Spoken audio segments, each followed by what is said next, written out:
Hey everybody, I wanted to do a video on our deck collection of our house. I say our deck collection because my kids all have their own tarot decks as well. One of them I connected to, so I do read with that deck, but the other two I do not. So I do not read with those, but that will be in part two of this, hopefully just two-part video. I did a video on my boxes and I did not get to put this box in it, I don't think. So this was the first deck that I bought. It is the Everyday Tarot by Biddy Tarot. This is also who I have certification through. She used the same three colors throughout the whole deck. It's just white, gold, and purple. And it's Rider-Waite-Smith based.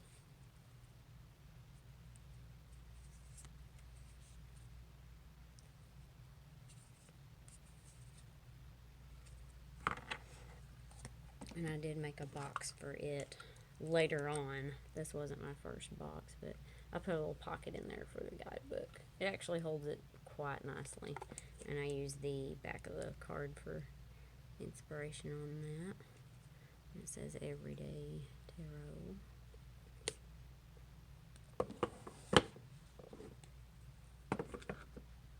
And then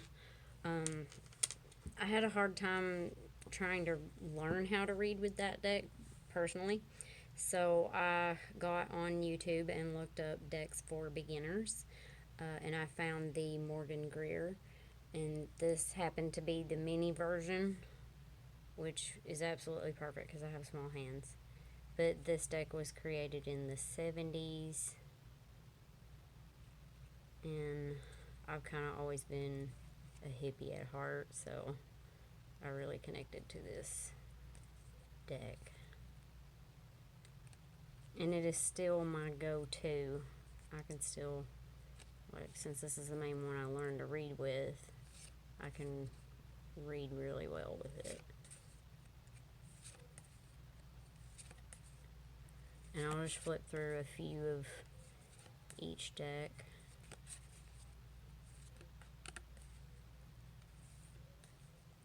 Kind of quickly. And I'll let you kind of glimpse at some of my bags. I hand make the bags that you'll see for my tarot decks. Most of them anyway. Some of them I've bought, but not all. Like this one I didn't make. I bought this one.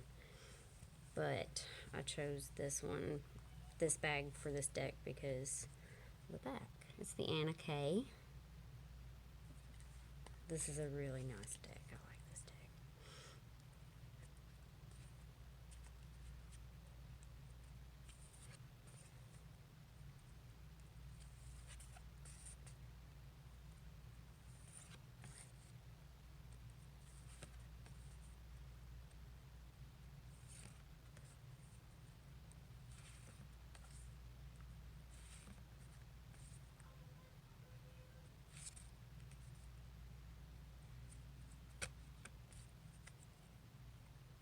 That's the Anna K.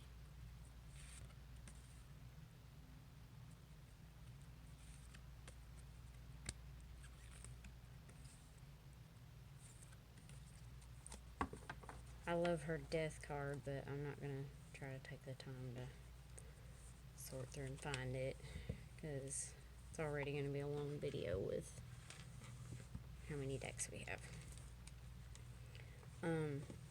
Now this is a deck that I was drawn to from the start, but it took me like another year out to be able to pay for it because I had to get cheap decks myself. Just couldn't afford the really nice ones that I really wanted yet. So this was the first one that I spent a nice little chunk on. It's the Alchemia. This is a Japanese deck.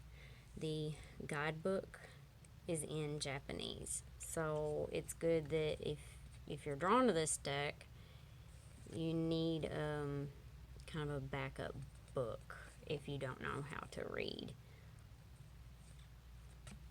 Like now that in retrospect I'm like, well, I'm kind of glad that I didn't get it from the start because it would have took me a while to bond with it and learn how to read it. Not, you know what I'm saying, like having the guidebook and at least understanding it anyway. I do love this deck though. It's really pretty.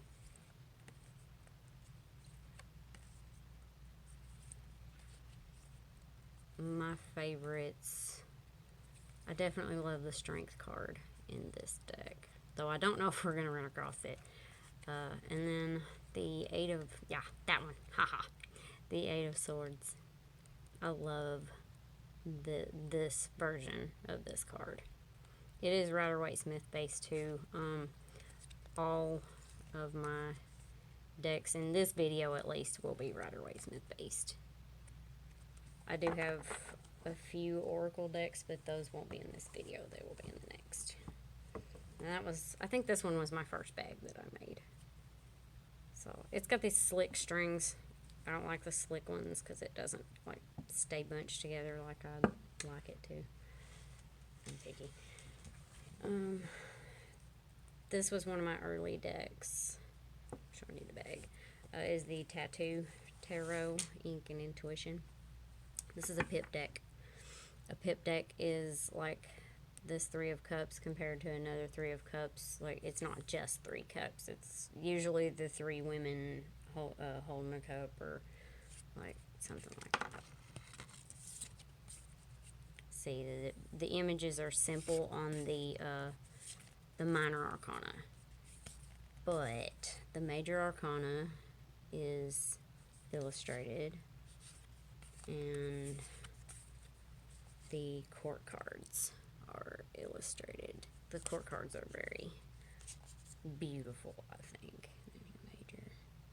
I'm trying to show you something other than the pip part of things. It's a pretty temperance.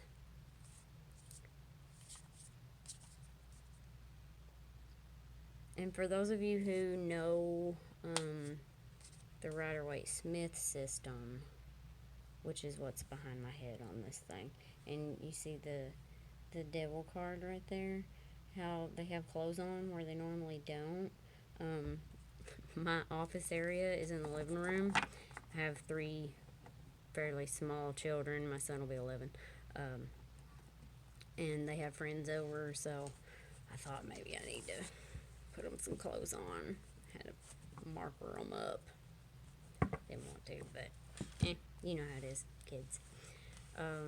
Now this deck, when I first bought it, and that's not one that I made, but it's the Deviant Moon, so I figured a moon bag would be appropriate. I thought that when I first bought it that I would probably be one of the only people that would want readings from it because it is dark. I feel like each tarot deck or oracle deck has its own energy, and like it's almost like personality. And this one's a little bit darker, maybe with a little bit twisted mind, but beautiful, I think. I can't remember the guy's last name. It starts with a B. It's Patrick something that created the deck. But I tell people the imagery is similar to, I don't know what, like maybe a steampunk style meets Tim Burton is what I generally say about this deck. Even though, you know, Tim Burton wasn't creator, and but you know what I'm saying, like it's got like a Tim Burton vibe. Maybe a little bit more twisted than that though. That's one of the weirdest cards in that deck for me. It's like a bug disguised as another bug riding another bug. Kind of odd, but I like it. And surprisingly, several others have liked it too. Actually, I'm going to wait on that one. I want to show you. Now, you can see this box in my box video that I have on my page. But this is the box that I created or painted for my Halloween tarot. And of course, it only comes out for like a month out of the year. Oh yeah, I always line them because it's safer for them, keeps them more secure, protected. I made the bag for it out of Nightmare Before Christmas material. And here is the back. And these are in order. I'm just gonna lay them down here. Keep them out. I usually break it out like right when fall begins, and I will run it until November, like 2nd usually.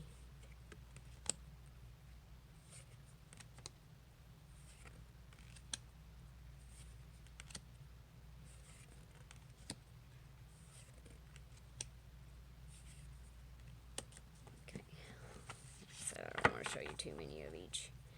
This will be here. Oh,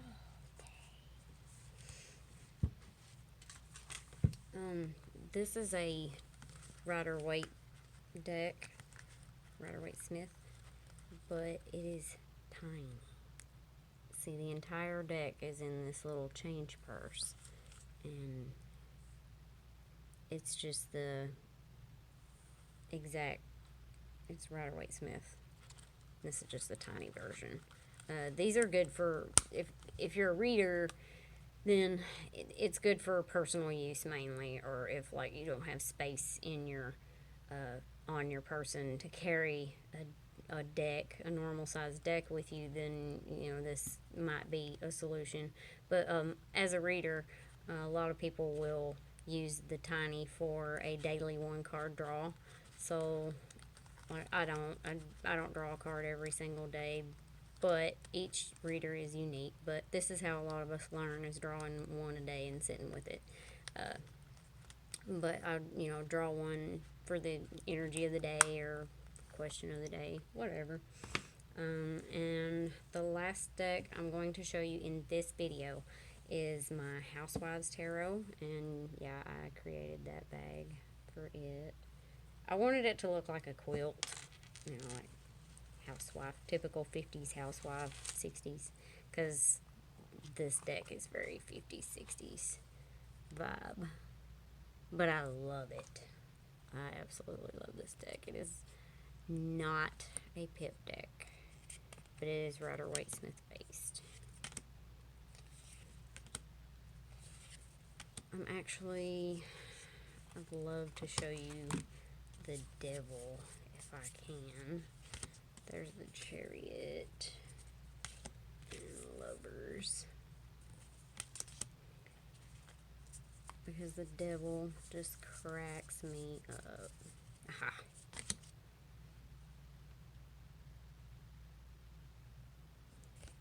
And then let's see if we can come across the Death card, because that one, oh, this one, I love this one. This one pretty much sold me on this deck. It's like, oh, the High Priestess is a syrup bottle. That's cool. But then, maybe we can catch it, hopefully. If not, oh well.